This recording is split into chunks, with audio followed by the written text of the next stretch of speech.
안녕하세요. 한 주 동안 잘 지내셨죠? 오늘 설악산에는 눈 왔던데 대구는 엄청나게 덥네요. 여름 같은데. 이제 공부하기 힘들 텐데 5개월 정도 남았으니까 베이스 관리를 잘 하셔야 될 겁니다. 자, 오늘 32페이지 할 차례죠. 이때까지 했던 게 1조 목적 프린터 1번에 있습니다. 2조 용어의 정의했고요. 3조 중개대상물 용어정의 중개대상물은 시험에 반드시 한 문제씩 출제됩니다. 그 다음에 제4조부터 8조까지 공인중개사 제도에 대해서 공부했습니다. 한 문제 출제됩니다. 내용은 많은데. 그 다음에 9조 중개사무소 개설 등록 절차 중에서는 우리 프린터 3번에 있는 법인의 등록 기준 5가지가 중요합니다. 시험에 나올 확률이 95% 이상이고, 그 다음에 프린터 31번에 있는 개업 공인중개사 등의 결격 사유 12가지가 시험에 역시 반드시 출제됩니다. 그 다음에 이제 고용인을 했습니다. 고용인은 직원인데 소속 공인중개사와 중개보조원의 차이점에 대해서 공부했습니다. 법인의 임원 또는 사원이라도 자격증이 있는 임원은 소속 공인중개사에 해당되고 자격증이 없는 임원은 소속 공인중개사에 해당이 안 되니까 반대 해석을 하면 굳이 따지자면 중개보조원에 해당될 수도 있겠죠. 소속 공인중개사 중개보조원 차이점, 그게 고용인입니다. 했고, 이제 32페이지, 오늘 32페이지 할 차례죠. 네, 업무의 범위입니다. 업무의 범위인데 첫 번째 업무 지역 범위입니다. 업무 지역 범위.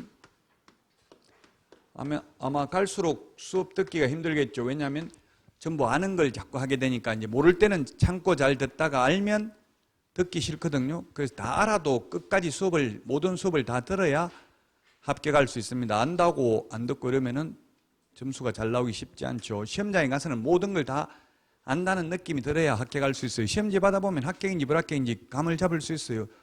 거의 모르는 게 대부분이면 합격하기 힘들겠죠.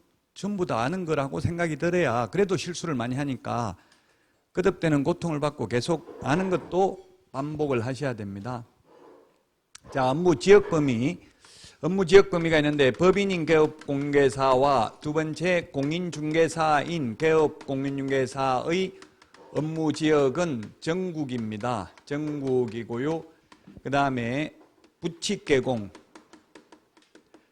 법 7638호 부칙 제6조 2항의 규정에 의해서 등록을 한 것으로 보는 자, 옛날에 복덕방 하던 분들, 소위 중개인 이런 분들이 부칙개공인데 자격증 없는 분들입니다. 이분들은 원칙이 시도 안에 있는 중개사물에 한하여 중개행위를 할 수 있습니다. 예외적으로 부칙개공도 전국적으로 가능합니다.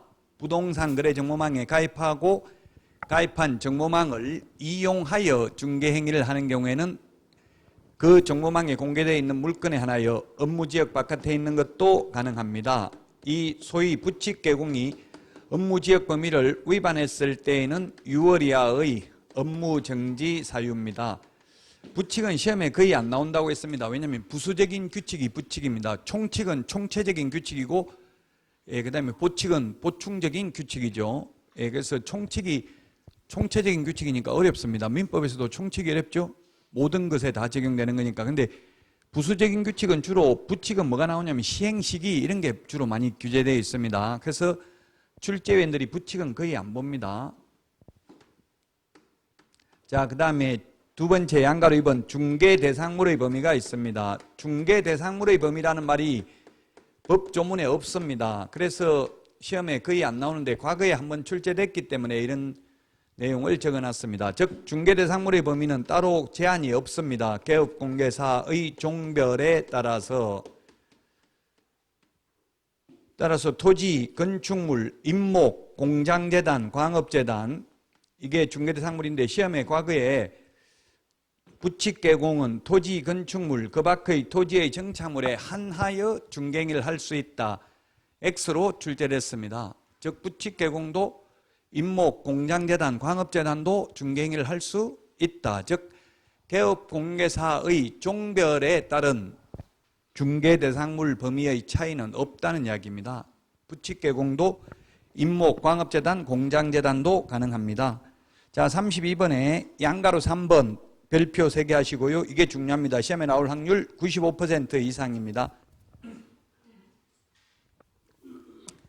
법인의 겸업 제한입니다. 우리 프린터는 24번에 있습니다. 법인의 겸업 제한.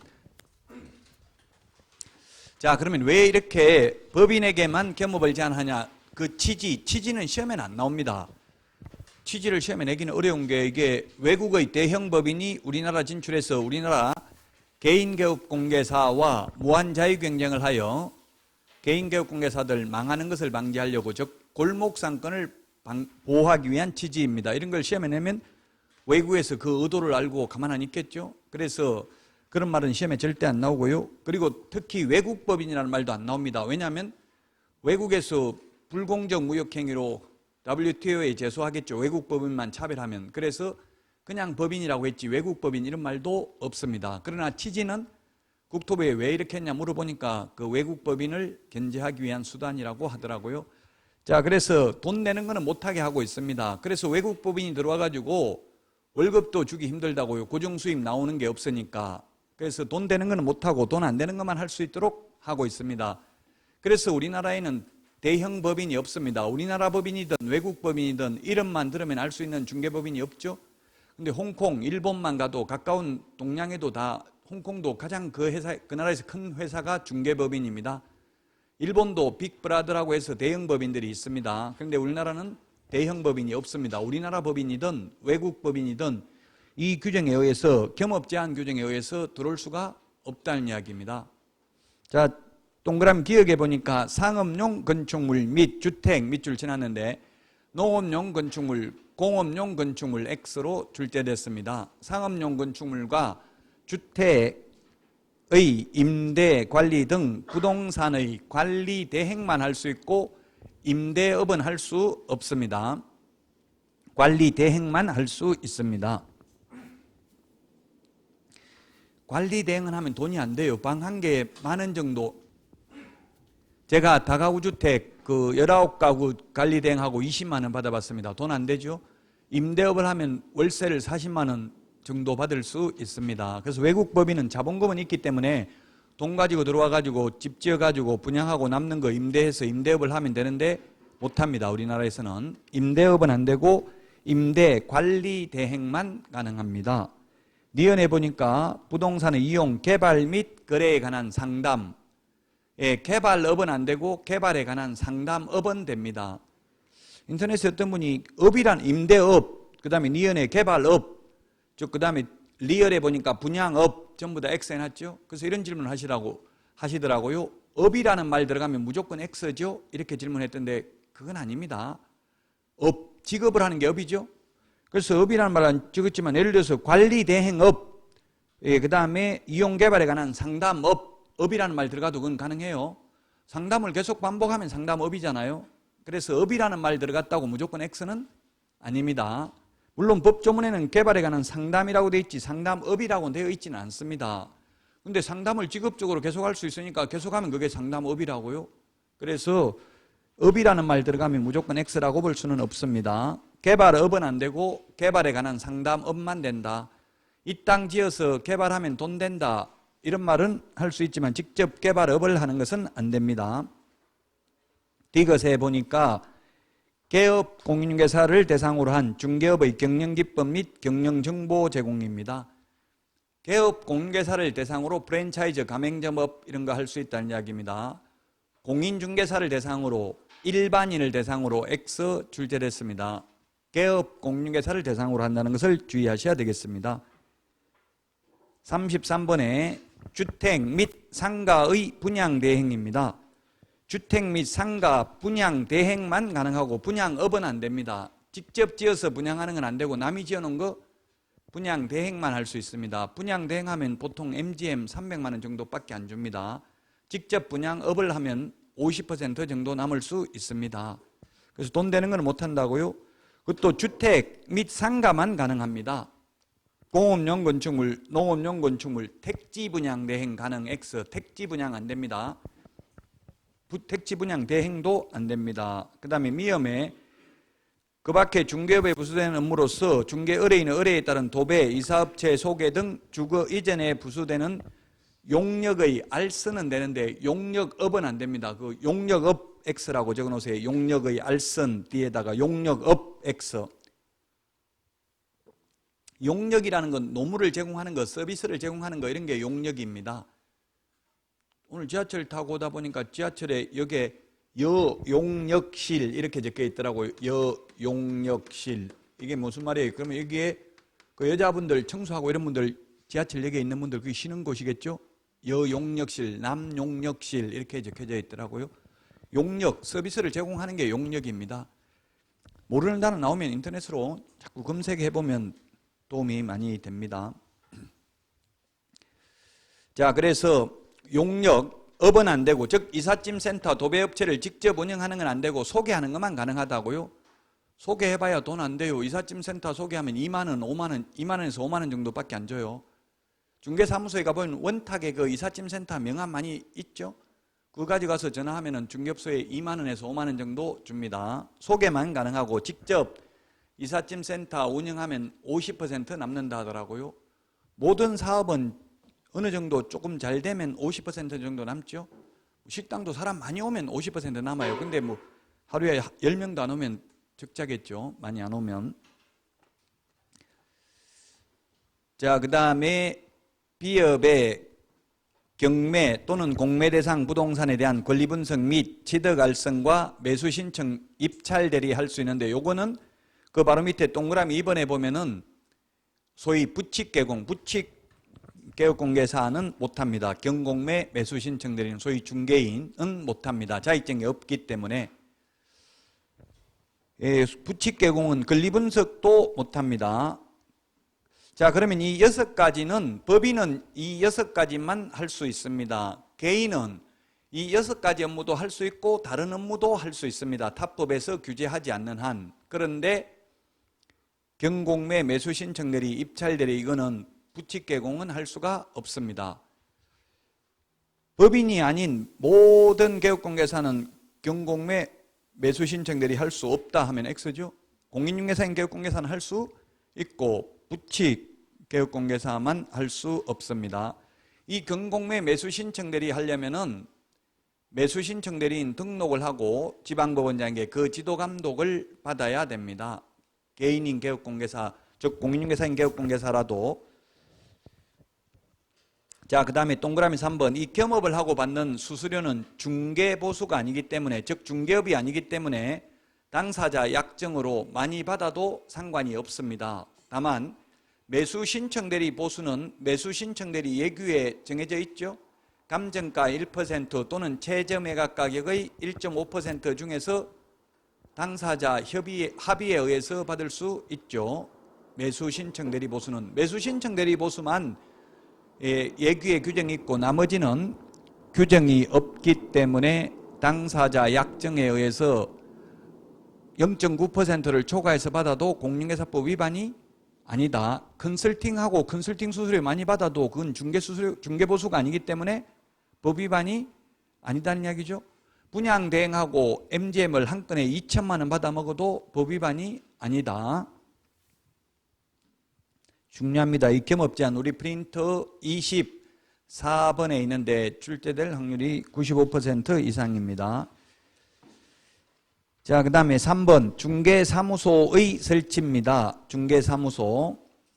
중개사무소는 1등록 1사무소입니다. 왜냐하면 우리 등록은 일신전속적입니다. 한 사람 몸에만 전적으로 따라다니는 것입니다. 몸은 하나인데 사무소를 2개, 3개 두면 동시에 2군데, 3군데서 근무할 수 없죠. 그래서 사무소 하나밖에 안 됩니다. 만약에 대구광역시 중구에 등록을 했으면 중구 안에 하나만 둘 수 있습니다. 사무소를. 1개소를 초과할 수 없다는 말하고 2개 이상 둘 수 없다는 말하고 똑같죠? 하나밖에 안 된다는 이야기입니다. 다만 동그라미 2번 법인은 등록관 정해 신고하고 관할구역 밖에 분사무소를 설치할 수 있다. 예외 이 말은 원칙은 사무소 하나밖에 안 되는데 법인이 뭡니까? 회사죠, 회사. 회사는 분사무소가 뭡니까? 지사, 지점 개념입니다. 일반 회사는 지사, 은행은 지점이라고 하는데 그 지사, 지점 개념인 분사무소를 회사만 둘 수 있다고요. 법인만. 즉 개인 시험에 개인도 분사무소 책임자를 공인중개사로 두면 분사무소를 둘 수 있다. X입니다. 개인은 안 되고 오직 법인만 둘 수 있습니다. 법인만 둘 수 있다. 자, 그 다음에 동그라미 3번. 개업공개사는 천막, 그 밖에 이동 용이한 임시중개시설물, 파라솔 등 뜻다방을 설치하면 안 됩니다. 1년 이하의 전역이나 1,000만 원 이하의 벌금입니다. 모델하우스 앞에 파라솔, 천막 같은 거 설치하면 이중사무소와 처벌 규정이 똑같습니다. 1년 이하의 전역이나 1,000만 원 이하의 벌금이며 또한 등록을 취소할 수 있습니다. 그래서 현실적으로 요즘 아파트 모델하우스 앞에 가보면 파라솔, 천막 같은 거 있어요, 없어요? 모델하우스 앞에 가보면 지금 가보고 없다고 말씀하시는 거예요? 있던데요, 저는 가보니까. 없어요, 진짜 봤어요, 없는 거? 있던데요. 있는데 특이한 점은, 다른 점은 옛날하고 모델하우스는 자꾸 가보는 게 좋아요. 중개업을 하려면 관심이 있어야 되죠. 그럼 새로운 트렌드가 어떻게 바뀌고 있는지 모델하우스 가보면 거기 살고 싶지 않아요. 우리 집보다는 새로운 집에. 그래서 새로운 집이 그런 욕구가 있기 때문에 새로운 집이 훨씬 더 비싸잖아요. 처음 분양하는 게 오래된 집보다는. 있던데요. 저는 우리 대구는 있을 텐데 지금 대구 집값이 엄청나게 올라가고, 지금은 모르겠는데 대구가 집값이 올라가는 추세더라고요. 지금 수도권은 집값 떨어지고 있거든요. 지금 최근 몇 달 동안은 계속. 근데 대구도 아마, 대구 경쟁률이 보니까 며칠 전에 뉴스에 보니까 10대 1인가 그렇던데 1순위 청약 마감이, 대구 얼마 전에 분양한 거 1순위가 10대 1이던데. 그럼 모델하우스 앞에 가면 있습니다. 있는데 다른 점은, 옛날에는 그 안에 플랜카드 같은 거 걸어가지고 누구 중개사무소 이런 거 전화번호까지 다 적어놨는데 요즘은 누가 설치했는지 모르게 그냥 파라솔이나 천막만 있죠. 그래서 단속 나가도 그 앞에 앉아가지고 중개해도 이 당신이 설치했냐 물어보면 아니요, 그냥 다리가 아파서 조금 앉았는데 여기 앉아도 안 됩니까? 이렇게 물으면 된다고요. 처벌을 못 한다고요. 그 판례가 있어요. 누가 설치했는지 모르고 그 적발돼가지고 소송했는데 개업공개사 내가 설치한 거 아니다. 검사는 그러면 네가 설치한 거 아니면 누가 설치했냐? 그럼 내가 어떻게 하냐? 이렇게 주장해 결국 무죄 받았고요. 그러니까 검찰이 그러면 도로교통법 위반으로 다시 기소했어요. 도로에 무단으로 물건을 적재했다고. 역시 무죄 선고 나왔어요. 누가 했는지 알 수가 없다. 옛날에는 플랜카드 걸어놓고 중개사무소 이름을 적어놓으니까 그 사람이 한 게 입증되는 거잖아요. 근데 지금은 아마 가보면 그렇게 요즘 안 적어놨죠. 전화번호 같은 거.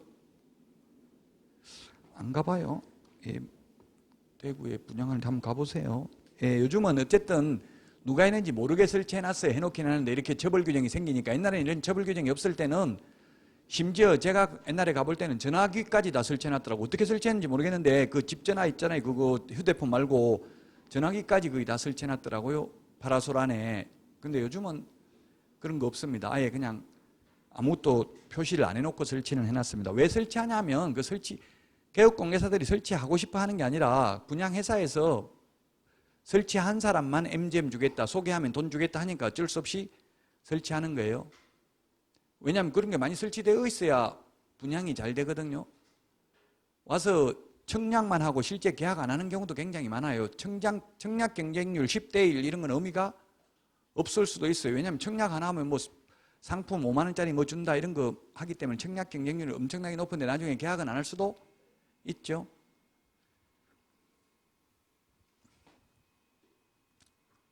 자, 그래서 어쨌든 이동 용이한 임시중개시설물 뜻다방 설치하면 이중사무소와 처벌 규정이 똑같다. 그 다음에 동그라미 4번에 반드시 개업공개사 명의가 아니어도 무방하다. 이거는 뭐 시험에 이렇게는 아마 안 나올 거예요. 이거는 뭐냐면 사용권만 확보하면 되지 꼭 소유권을 확보해야 될 필요는 없다는 취지입니다. 나무 건물에 중개사무소를 차려도 된다는 뜻입니다.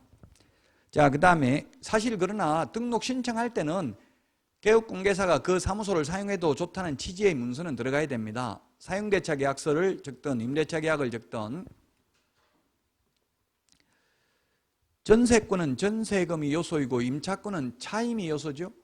보증금이 요소가 아니고 사용대차는 공짜로 있는 거고요. 자, 그 다음에 동그라미 5번 중개사무소는 중개업에 전용할 의무는 폐지되었다. 전적으로 사용할 의무가 폐지되었다 이 뜻입니다. 그 한자를 보면. 그래서 타법에서 규제하지 않는 한 다른 용도로 써도 된다.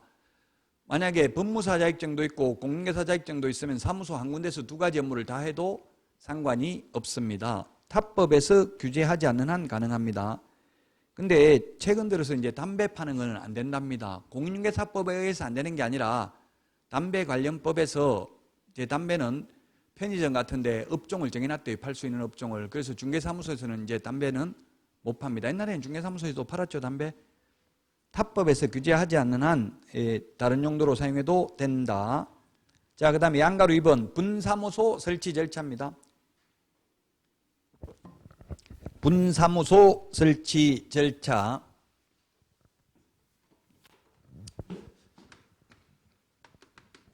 분사무소 설치 신고합니다. 신고. 옛날에 승인 받았는데 신고니까 적법 요건만 갖추면 반드시 수리를 해야 됩니다. 어디다가 신고하느냐면 주된 사무소 등록관청에 신고합니다. 우리 프린터 4번에 보면은 분사무소 관련되는 것은 4번에 맨 밑에 까만 별표를 보면 분사무소와 관련되는 것은 원칙적으로 모두 주된 사무소 등록관청이 해당 관청입니다. 까만 별표 세 번째 까만 별표 보면 분사무소 설치 신고, 분사무소 이전 신고, 분사무소 휴업 신고, 분사무소 사용할 인장 등록, 분사무소 업무 정지 처분 모두 누가 한다? 주된 사무소 등록관청이 한다.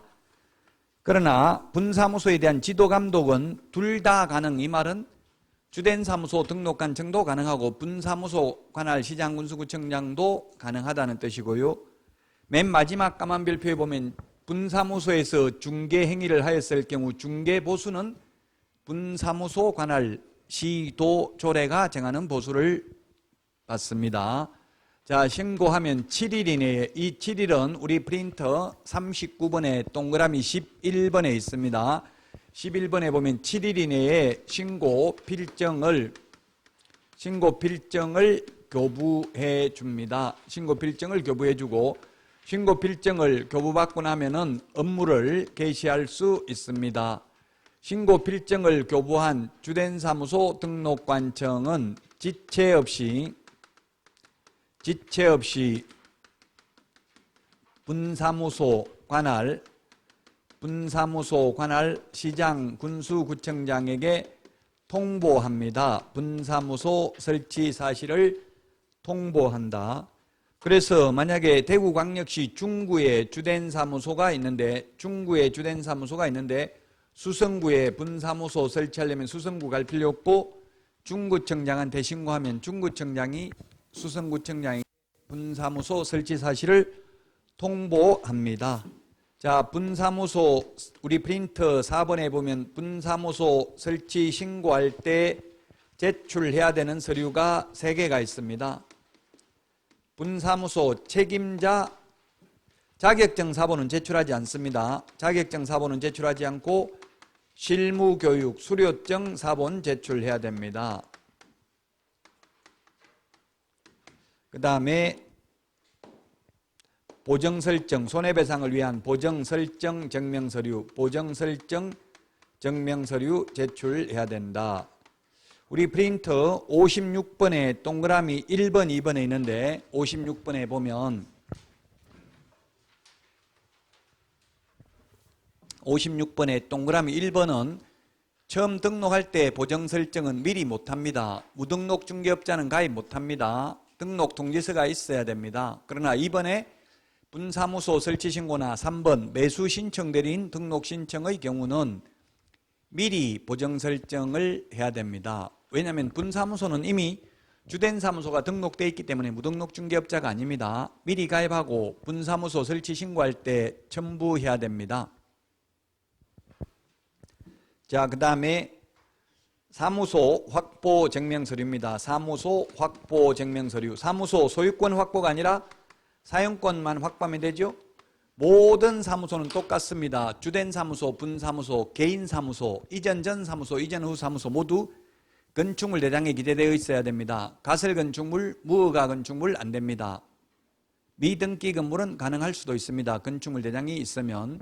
소유권 확보가 아니라 사용권만 확보하면 됩니다. 면적 제한은 없습니다. 면적 제한은 없다. 면적 제한은 없는데 건축법 시행령 3조 5의 별표 건축물의 용도 분류 29개가 공법시험에 한 문제에 반드시 나오죠. 그 29개 중에서 우리 중개사무소는 바닥면적 합계가 30제곱미터 미만이면 일종 근린생활시설입니다. 중개업소, 일반 사무소, 은행, 이런 거, 결혼중개사무소 이런 거 전부 30제곱미터 미만은 일종 건생, 500제곱미터 미만은 이종 건생, 500제곱미터 이상은 업무시설, 1000제곱미터 이상은 판매시설에 해당이 됩니다. 따라서 일종 근린생활시설이기 때문에 30제곱미터 미만이면 제1종 전용 주거지역에도 설치할 수 있을 것입니다. 그게 프린터 4번에 이게 동그라미 해놨죠, 글자에. 이게 굳이 이렇게 암기 뭐 할 필요가 있을지 모르겠는데, 저는 어릴 때 이 책보 싸가지고 이게 학교 다녔거든요, 초등학교 때. 시골에서. 그러다가 여자친구하고 손잡고 가다가 아버지한테 적발돼가지고 쫓겨났어요. 그래서 중학교 때부터는 제가 도시에서 혼자 자취하고 유배돼가지고 혼자서 살았어요. 옛날엔 시골에는 손잡으면 바로 결혼해야 되고 창피해서 동네 못 산다고 나가라고 하더라고요, 부모님이. 그래서 그때 떠나가지고 지금까지 못 가고 있어요, 고향에. 자, 그래서 33페이지 맨 밑에 양가로 2번 분사무소 설치 절차, 34페이지 동그라미 2번 서류까지 다 받고요. 그 다음에 동그라미 3번에 보니까 자격증 사본은 제출하지 않는다. 우리 프린터 51번에 동그라미 1번부터 5번 보면 1번부터 3번은 자격증 미제출, 4번, 5번은 자격증 제출입니다. 따라서 1번 등록 신청, 2번 분사무소 설치 신고, 3번 소속공개사 사본을 제출하지 않는다. 등록관청이 직접 자격증을 발급한 시도지사에게 자격증 진위 여부를 확인한다고요. 그래서 자격증 사본은 제출하지 않습니다. 양가로 3번 설치 요건입니다. 분사무소는 주된 사무소 소재지가 속한 시군구를 포함하는 게 아니라 제외한 시군구별로 설치하되 시군구별로 일개소를 초과할 수 없습니다. 대구광역시에는 구가 몇 개 있습니까? 구가?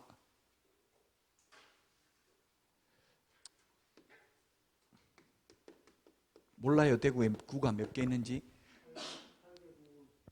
잘 모르면 서울은 25개 구가 있습니다. 그럼 서울에 25개 구가 있으면 서울특별시 종로구에 주된 사무소가 있다면 서울에 분사무소를 최대한 설치한다면 종로구까지 포함해서 25개가 있다고요? 그럼 최대 설치한다면 분사무소를 서울에 몇 개까지 가능해요? 종로구에 본사가 있다면 24개밖에 안 되죠. 즉 주된 사무소가 속한 시군구는 제외합니다. 시험에 모든 시군구별로 분사무소를 설치하되 일개소를 초과할 수 없다. 이런 기출문제 지문 나왔어요. X죠? 주된 사무소가 속한 시군구는 제외합니다. 이게 처음에 이제 프랜차이즈 이런 걸 할 때는 상권 보호를 해주기 위해서 이렇게 시군구별로 하나밖에 안 되도록 했는데 미국에서는 이것도 개정하라고 요청합니다. 영업이 잘 된 데는 2개, 3개, 예를 들면 스타벅스 이런 거는 바로 옆에 있는 경우도 있죠. 바로 옆에도 있잖아요. 멀리 안 가고. 근데 우리는 시군구에 하나밖에 안 된다고요. 프랜차이즈 같은 거는 전부 본사 직영이니까 바로 옆에 있어도 상관이 없죠. 근데 우리는 상권 확보를 해주기 위해서 시군구별로 하나밖에 안 됩니다. 그래서 만약에 여러분들이 유명한 중개법인이 우리나라에 생긴다면 빨리 먼저 시군구에 선점을 하게 되면 다른 사람은 들어올 수가 없겠죠. 자, 그래서 주된 사무소가 속한 시군구를 포함하는 게 아니라 제외한, 포함인지 제외인지 이런 걸 좀 보셔야 돼요. 그래서 특별히 공인중개사법은 기초 지식 필요 없습니다. 그냥 계속 반복해서 보고 틀려보고 거듭되는 고통을 받아야 돼요. 이거 다 아는 것 같지만 막상 시험 보면 대충 알면 대충 답만 다 피해갑니다. 그러니까 확실하게 알든지 아예 모르든지 둘 중에 하나를 해야 돼요. 근데 아예 모를 수는 없잖아요. 그러니까 확실하게 하는 게 좋겠죠. 확실하게 하고 모르는 거는 그냥 눈 감고 찍는 게 좋아요. 다 읽어보면 답만 피하게 돼요. 공인중개사법은 말장난이 심하기 때문에. 외려 공법 같은 거는 알면 정확하게 알면 풀고 뭐 말장난은 그렇게 심하진 않죠. 내용이 많다 보니까 공법은.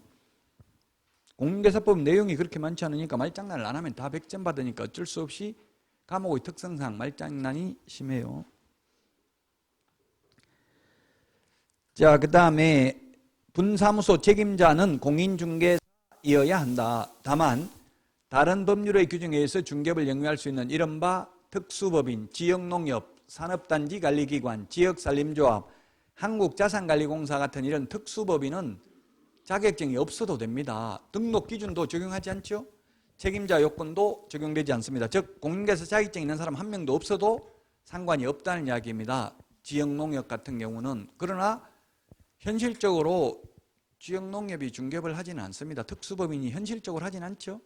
그래서 특수법인이 무슨 일을 하는지는 시험에 거의 안 나오고요. 다만 이 특수법인은 등록 기준을 적용하지 않고 우리 프린트 3번 맨 위에 있습니다. 프린트 3번 맨 위에.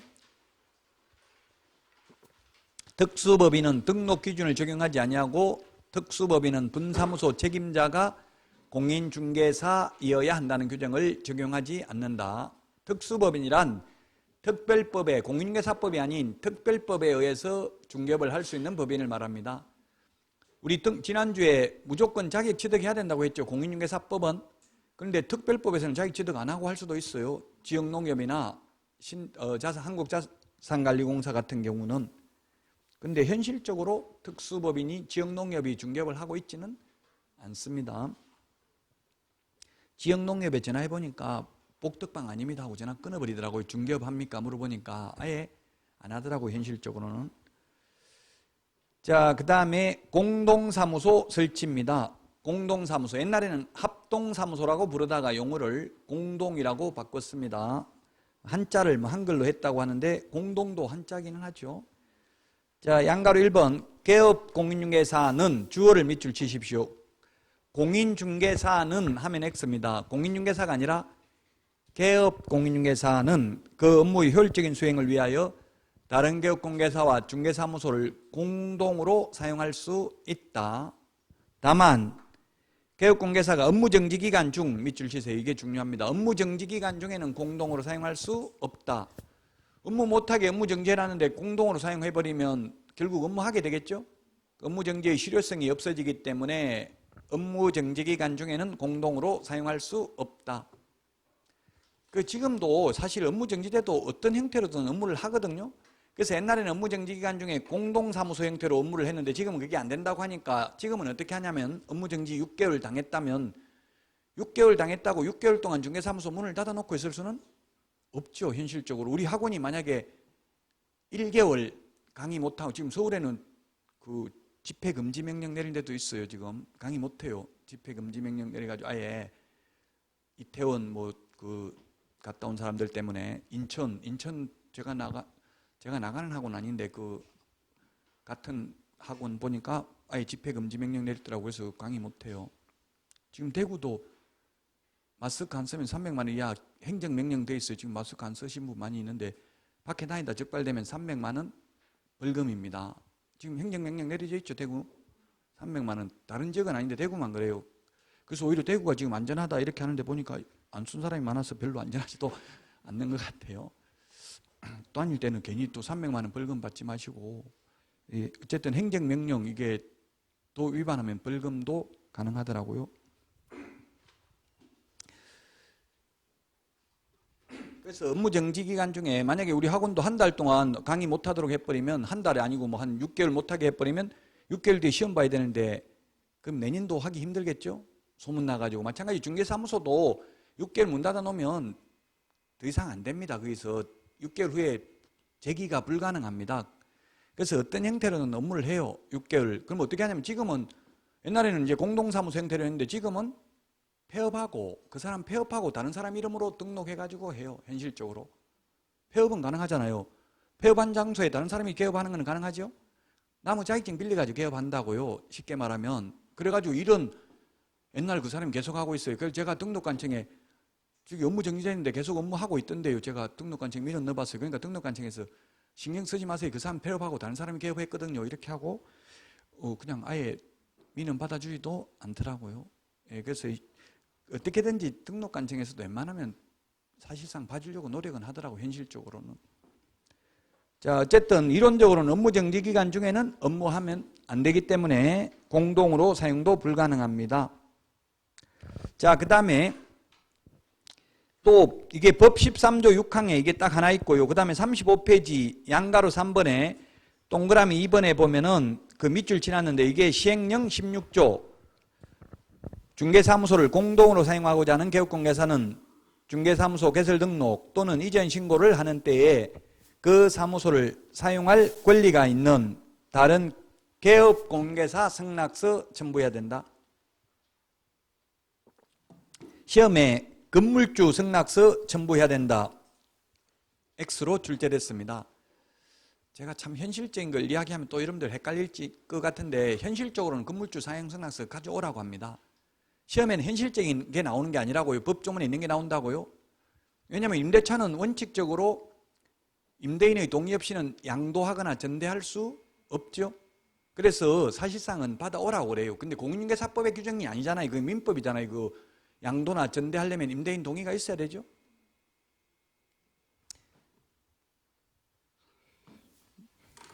슬픈 일이 있어요. 오늘 왜 이렇게 전부 다 마스크 끼고 있어서 말하기 싫어서 그래요. 묻는 거 묻지도 않는데 대답하면 별로 바람직하지 않지만 묻는데도 계속 답 안 하고 가만히 있으면 너무 힘들어요. 제가 무슨 생각을 하고 있는지 모르니까 리액션을 잘해야 성공할 수 있어요.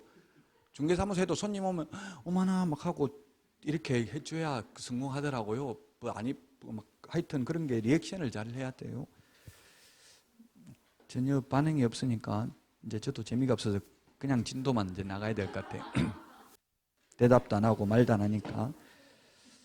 예, 그래서 어쨌든 결론은 개업공개사 승낙서 있어야 되고 그 밑에 건물주 승낙서 X 적어놓으세요. 시험에 건물주 승낙서 X라고 출제됐습니다. 현실하고 지금 이론하고 다른 게 많아요. 그래서 현실적으로는 제출을 하라고 하지만 그긴 공인중개사법에 있는 게 아니고 민법의 민법의 동의를 받아야 되기 때문에 사실상은 제출을 하라고 합니다. 자, 그러나 시험에 나오면 건물주 승낙서 X, 개업공개사 승낙서 있어야 된다. 자, 이게 끝입니다. 그 나머지 읽어볼 내용을 제가 그림을 그려서 설명하도록 하겠습니다. 그러면 규정은 딱 2개밖에 없다고요. 2개가 뭐가 있냐면 첫 번째, 개업공개사는 그 업무의 효율적인 수행을 위해서 다른 개업공개사와 중개사무소를 공동으로 사용할 수 있다. 다만 업무 정지 기간 중에는 안 된다. 공동 사용하려면 그 사무소를 사용할 권리가 있는 다른 개업공개사의 사용 승낙서를 제출해야 된다. 2가지 중에서 하나가 시험에 나옵니다. 지문 1개 시험에 나옵니다.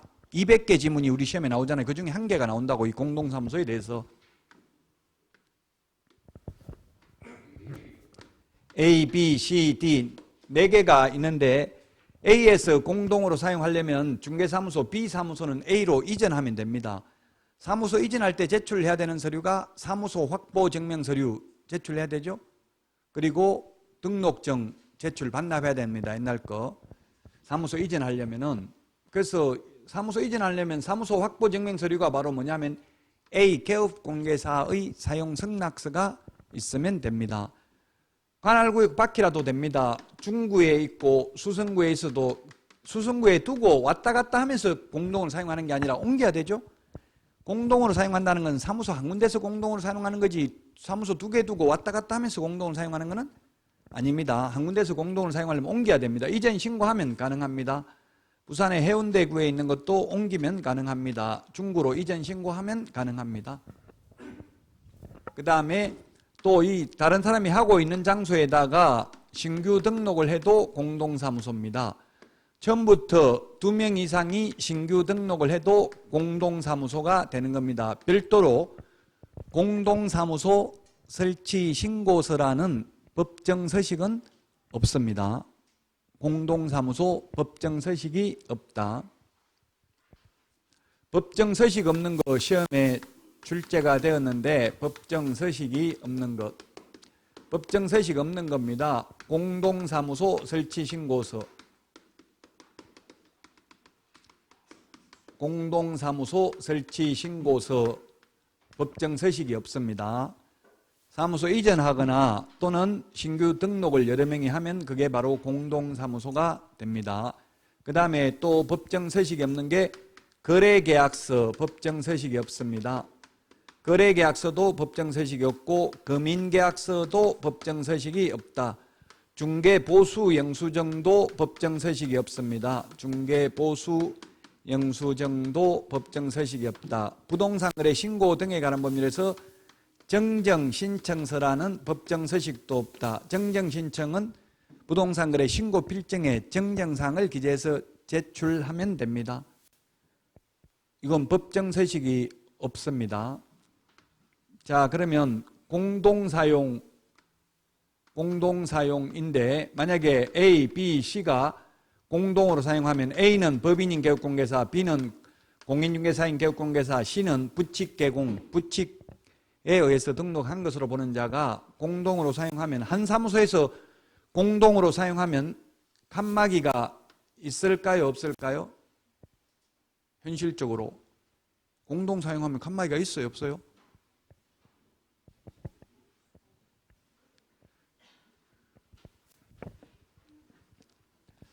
말을 하라고 했는데 또 말을 안 하시네요. 있어도 되고 없어도 되는 게 아니고 있으면 안 됩니다. 이거는 칸막이가 있으면 별도의 사무실이지 공동사무소가 아닙니다. 독립된 공간이라면. 다만 이제 칸막이가 있어도 중간에 이게 또 문이 따로 있고 외부로 출입문은 이거 하나밖에 없다면 이거는 공동사무소가 되겠죠. 굳이 따지자면 우리 중개사무소도 1층에 우리 이 건물에 1층에 있고 2층에 있고 사무소 두 개면 그 이중사무소입니다. 유권 해석은. 근데 스타벅스처럼 1층을 통해서 2층 내부 계단을 통해서 2층으로 올라갈 수 있는 거 이거는 이중사무소로 안 봅니다. 유권 해석이 그래요. 직통계단이 설치되어 있다면 건축법에 직통계단이라는 말이 있죠. 계단과 계단 참만을 통해서 피난층으로 오르내릴 수 있는 계단을 직통계단이라고 합니다. 건축법에서. 그 직통계단이 설치되어 있다면 이중사무소라고요. 근데 내부 출입문을 통해 이런 거 내부를 통해서 왔다 갔다 하면 이거는 공동사무소라고 이렇게 되어 있다면 굳이 따지자면 어쨌든 칸막이가 없습니다. 근데 왜 이게 공동으로 사용하느냐? 효율적인 업무 수행이라는 것은 월세 줄이려고 해요. 이 세 명이 같이 하면 혼자 월세 내지는 않겠죠? 뭐 혼자 내도 상관없어요. 법적으로는 어떻게 운영해야 되는지 특별히 규정이 없어요. 자기들끼리 자율적으로 하면 됩니다. 혼자서 애인이면 다 내줘도 됩니다. 뭐 각자 n분의 1로 내도 됩니다. 그 다음에 손님 한 명 받아가지고 B가 중개보수 100만 원 받았습니다. B 혼자 먹어야 됩니까? 나눠 먹어야 됩니까? 세 명이. 또 규정 없습니다. 나눠 먹어도 되고 혼자 먹어도 됩니다. 이거는. 근데 현실적으로 혼자 먹으면 옆에서 쳐다보고 있고 기분 나쁘게 쳐다보고 있고 나눠주려고 하면 또 B가 기분 나쁘고 그래서 현실적으로 분배하기가 어렵기 때문에 공동사무소는 거의 없습니다. 우리나라에. 제가 성공한 공동사무소 딱 하나 알고 있습니다. 저한테 수업 들었던 분인데 14회 합격해가 지금 5천만 원 벌어가지고 경비 1천만 원 빼고 지금 한 사람 2명이 공동사무소 하고 있는데 한 사람이 2천만 원씩 받아가는 데가 있어요. 인터넷에 아마 네이버 부동산에 가보면 얼굴도 확인할 수 있을 거예요. 동일 공인중개사 사무소고 하나는 적성. 이 공동사무소인데 밖에 간판은 동일 공인중개사 사무소 이렇게 돼 있고 안에 들어가면 등록증은 2개 게시돼 있어요. 간판은 어떻게 달아라는 규정이 없다고요. 공동사무소라는 말을 반드시 적어라. 간판 안 달아도 되거든요. 간판 달 의무 없죠. 그러니까 하나만 달아놓고 하나는 안 달아도 된다고요. 이런 식으로 하고 있어요. 이게 한번 인터넷에 네이버 부동산에 가서 어떻게 생겼는지 보고 싶으면 금정동 동기름까지 써야 돼. 이게 워낙 같은 이름이 전국에 많아가지고. 예, 저한테 수업 들었던 여자분 2명인데 엄청나게 돈 잘 벌어요. 어떻게 잘 버는지 보니까 하루 종일 작업하고 있어요. 가만 앉아있질 않는다고 계속 전화 작업하고 있어요. 그러니까 돈 많이 벌 수밖에 없죠. 무슨 전화 작업하냐면 이제 세입자들 그 이간질 하는 거예요. 계약기간 2년 끝나기 한 6개월 전쯤 주인한테 전화해가지고 지금 보증금 많이 올랐는데 세입자 그대로 두면은 올리기 힘듭니다. 다른 사람 바꿔야 올릴 수 있습니다. 이렇게 하고 또 세입자한테 좀 이따 전화해가지고 그 주인 내보낼 모양인데 아직 이야기 못 들었죠. 이러면 세입자 기분 나쁘잖아요. 주인이 나한테는 이야기 안 하고 벌써 부동산에 내놨나 보다 이렇게 생각하고 세입자한테 빨리 나갈 것 같으면 빨리 주인한테 이야기하고 저한테 이야기하면 싸고 좋은 거 구해줄게요. 이렇게 한다고요. 그럼 이 사람들 가만 내버려두면 그 재계약하면 자기들끼리 재계약하거나 아니면 중개사무소 와서 대서 계약서 적어줘봐야 10만 원도 못 받아요. 내가 2년 전에 계약했던 거 다시 재계약하는데 그대로 똑같이 적어주면 그 10만 원도 못 받는다고 지금 협회에서 10만 원 받아라고 권장하고 있어요. 한국공인중개사 협회에서. 근데 이걸 내보내고 만약에 예를 들어서 갑하고 을하고 임대차 계약 체결하고 있는데 이 사람들 둘 다 내보내버리고 다른 사람 A 새로 들어와가지고 A하고 갑하고 임대차 계약 체결해서 갑한테 받고 A한테 받고 이 사람 또 다른 데 나가가지고 다른 뭐 B하고 임대차 계약 체결하면 B 임대인한테 받고 을 임차인한테 받으면 1타4피입니다. 많이 벌 수 있겠죠. 100만 원씩 해도 400만 원 벌 수 있다고 10만 원 벌을 걸 이런 작업해요. 그러니까 다른 중개업소에서 그 동네 이제 아파트 그 아파트 단지 앞에 있는데 아파트도 지금 최고 싸요. 지금 군포시에 있는 아파트인데 10억 한 아파트는 있는데 여기는 지금 2억도 안 해. 1억 한 3천만 원 이 정도밖에 안 해. 아파트가 40년 된 아파트 해가지고 지금 경기도인데 군포시 서울 강남에 가까워요. 한 30분도 안 걸리는 데인데도 아파트가 한번 인터넷 들어가 찾아보세요. 이게 동일 아파트 적성 아파트 치보면 이게 1억 3천에서 1억 5천 정도밖에 안 한다고요. 제가 생각할 때는 충격적이어서 이런 아파트 누가 들어가서 살까? 이게 거래가 될까 생각했는데 엄청나게 잘 되더라고. 싸니까 옆에 있는 데 비해서 오래돼도. 그래서 이 동네에 이제 구할 다른 중개업소에서 전부 공동중개 하려면 여기다 전화해요. 손님 찾으면, 싼 거 찾으면. 여기는 이제 인식이 저기는 없는 물건이 없다. 계속 작업을 하니까 물건을 많이 확보하고 있잖아요. 그러니까 돈을 많이 벌 수밖에 없어요. 돈을만 많이 벌려면 이렇게 해야 된다고요. 근데 저는 뭐 돈만 버는 게 목적이 아니기 때문에 강의를 하고 있다고. 자아 실현도 중요하거든요. 인생은 메슬로가 말하는 가장 고차원적 욕구가 자아 실현 욕구예요. 돈 많이 버는 게 인생의 최대 목표는 아니기 때문에 저는 이런 걸 중개업을 안 하고 지금 강의하고 있어요. 자, 어쨌든 공동사무소 각각 독립 실제 칸막이는 없지만 칸막이가 있는 거하고 똑같습니다. 이거 칸막이가 있는 거하고. 그래서 칸막이는 없지만 만약에 A가 갑을 고용했으면 갑이 잘못하면 손해배상 갑하고 A만 있지 공동사무소의 대표자의 행위로 본다 하면 X입니다. 대표자를 뭐 자율적으로 정해도 되고 안 정해도 됩니다. 규정이 없다고. 규정은 딱 2개밖에 없다고 했어요. 그 다음에 자격증, 등록증, 개시도 따로따로 해야 되고 손해배상 보장하기 위한 보정 설정도 따로따로, 인장 등록도 따로따로 각각 독립성이 인정된다고. 별도의 사무실이나 마찬가지라고요. 그런데 굳이 공동을 사용하는 이유는 월세 줄이려고 효율적인 업무 수행을 위해서입니다. 서울에서 제가 동국대에서 실무교육 해보니까 공유 오피스, 공유 사무소, 공유로 사용한다고 해가지고 한 달에 30만 원만 주면 되는데 50명이 같이 사용한대요. 사무소. 거기에 개업하려고 하는데 괜찮겠죠 하길래 해보세요. 그냥 그렇게 해서 뭐 제가 안 된다고 할 수도 없고 그냥 알아서 그냥 해야지. 저한테 된다 안 된다 이거는 제가 미래는 장담할 수 없고 어쨌든 경험 삼아 한번 해보세요. 이렇게 했어요. 그러니까 이제 다른 데 사무소 얻으려면 몇백만 원 월세 줘야 되는데 몇백만 원 내지는 최소한 한 100만 원 가까이 월세 내야 되죠. 보통 사무소 얻으려면. 근데 30만 원만 주고 여러 명이 50명 같이 쓰니까 50명 같이 쓰면 이 공동사무소 형태로 운영된대요. 그럼 공동사무소 대표자는 얼마입니까? 50명한테 30만 원 받으면 5, 35, 1,500만 원 한 달에 월세 들어오죠. 일은 아무것도 안 가르쳐 줍니다. 자기가 알아서 해가지고 한 건 하면 돈 버는 거고 못하면 월급 한 푼도 없는 거예요. 공동사무소니까 자기가 대표자인 거예요. 그냥 월세만 내는 거예요. 30만 원. 그럼 어떻게 되냐면 우리 책상 이런 거 하나 줘요. 이게 50명 앉아있으면 조그마한 사무소에 50명 앉으려면 지금 여러분 앉아있는 책상 이거 하나 준다고요.